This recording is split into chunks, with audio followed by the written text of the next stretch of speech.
কৃষ্ণ জয় গুৰু শংকৰ। ভগৱানে এই সংসাৰত কিয় আৰু কেতিয়া অৱতাৰ লয় জানেনে? এই বিষয়ে শ্ৰীমদ ভাগৱত গীতাৰ 4 নম্বৰ অধ্যায়ৰ 7 আৰু 8 নম্বৰ শ্লোকত ভগৱান শ্ৰীকৃষ্ণই অৰ্জুনক কৈছে যে যদা যদা হি ধৰ্মস্য গ্লানিৰ্ভৱতি ভাৰত অভ্যুত্থানম ধৰ্মস্য তদাত্মানম সৃজম্যহম। অৰ্থাৎ হে ভাৰতবংশী অৰ্জুন, যেতিয়াই এই সংসাৰত অধৰ্মৰ অভ্যুত্থান হয় তথা ধৰ্মৰ গ্লানি হয়, তেতিয়াই এই সংসাৰত মই অৱতাৰ গ্ৰহণ কৰোঁ।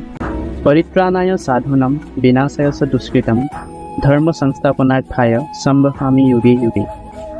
অৰ্থাৎ দুষ্টক দমন তথা অধৰ্মক নাশ কৰি সাধু পুৰুষৰ উদ্ধাৰৰ বাবে তথা ধৰ্মৰ প্ৰতিষ্ঠাৰ বাবে মই এই সংসাৰত স্বয়ং প্ৰকট হওঁ।